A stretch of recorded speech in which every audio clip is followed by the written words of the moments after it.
মাইগ্রেনের কারণে যাদের মাথা ব্যথা হয়, ইনশাআল্লাহ তাদের মাথা ব্যথা দূর করার জন্য একটা চমৎকার মেডিসিন আমি আপনাদেরকে শেয়ার করব। এর আগে কিন্তু আমাদেরকে জানতে হবে যে মাইগ্রেনের কারণে মাথা ব্যথাটা কি রকমের। দেখেন, এই ব্যথাটা যে কোনো মাথার একদিকে হবে, এ পাশে অথবা এ পাশে, হ্যাঁ, যে কোনো একদিকে হবে এবং প্রচন্ড চেপে ধরবে, প্রচন্ড ব্যথা হবে এবং পালস যেভাবে পালসেশনটা হয়, মানে ধপ ধপ ধপ ধপ ভিতরে মনে হবে ধপ ধপ ধপ ধপ করছে, ঠিক আছে। এবং আপনার একটু বমি বমি ভাব বা বমি হয়ে যেতে পারে এবং দেখবেন যে ক্ষুধা লাগলে ব্যথাটা বাড়ছে, প্রচন্ড শব্দের মধ্যে ব্যথাটা বাড়ছে, রোদে গেলে আপনার ব্যথা বাড়ছে এবং একটা কড়া গন্ধ যদি আপনি পান নাকের মধ্যে, তাও আপনার ব্যথাটা বাড়বে। এই লক্ষণগুলো প্রকাশ পেলে আপনি বুঝবেন যে আপনার মাইগ্রেন টাইপ সেটে।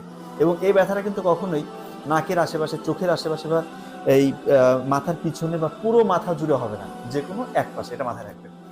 তো মাইগ্রেন কি কারণে হয়, বিজ্ঞানীরা এখন পর্যন্ত ওই পর্যন্ত পৌঁছাতে পারেনি অ্যাবসলিউট কারণটা কি। তবে মাইগ্রেন হওয়ার পরে ব্রেইনের মধ্যে কি কি ঘটনা ঘটে, বিজ্ঞানীরা এটা কিন্তু জানতে পেরেছে। কি ঘটে, আমাদের ব্রেইনে যে অসংখ্য রক্তনালী আছে, এগুলো মাইগ্রেন হওয়ার পরে, মাইগ্রেন অ্যাটাকটা আসার পরে রক্তনালীগুলো প্রসারিত হয় এবং ব্রেইন থেকে একটা কেমিক্যাল বের হয়, নাম তার সিজিআরপি, ক্যালসিটোনিন জিন রিলেটেড পেপটাইড। এই কেমিক্যালটা বের হয় এবং এক ধরনের রিসেপ্টর এটা অ্যাক্টিভ হয়ে যায়, সেরাটোনিন 5-HT রিসেপ্টর। এটা কি করে, এটা পেইনটাকে ক্যারি করে, ব্যথাটাকে ক্যারি করে।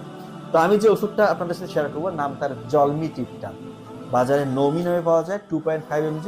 এটা যদি খান কি হবে, এই যে ঘটনাগুলো ঘটছে, এই যে রক্তনালীটা প্রসারিত হলো, এটাকে সংকুচিত করবে, যে কেমিক্যালটা বের হলো সিজিআরপি, ক্যালসিটোনিন জিন রিলেটেড পেপটাইড, এটা আর বের হতে দিবে না এবং যে রিসেপ্টরটা পেইনটাকে ক্যারি করছে, সেরাটোনিন 5-HT, এটাকে ব্লক করে দিবে। তার মানে আপনি মাইগ্রেনের কারণে যে লক্ষণগুলো, আপনার প্রচন্ড ব্যথা, এগুলো সবগুলো সাবসাইড করবে, আপনি ইনশাআল্লাহ রিলিফ পাবেন। তার আগে শর্ত থাকে, আপনাকে স্ট্রেস ফ্রি থাকতে হবে, জাঙ্ক ফুড আপনি অ্যাভয়েড করবেন, বেশিক্ষণ ক্ষুধা লাগা অবস্থায় থাকবেন না, বেশি রোদে যাবেন না, তাহলে দেখবেন যে আরো বেশি ভালো থাকবেন ইনশাআল্লাহ। এই ওষুধটা দিনে একটাই খেতে হয়, কিন্তু প্রয়োজন ভেদে দিনে 4টা বা 5টা পর্যন্ত খাওয়া যায়, কিন্তু প্রয়োজন হয় না, আসলে একটা খেলে দেখবেন আপনার ব্যথা। তো ধন্যবাদ।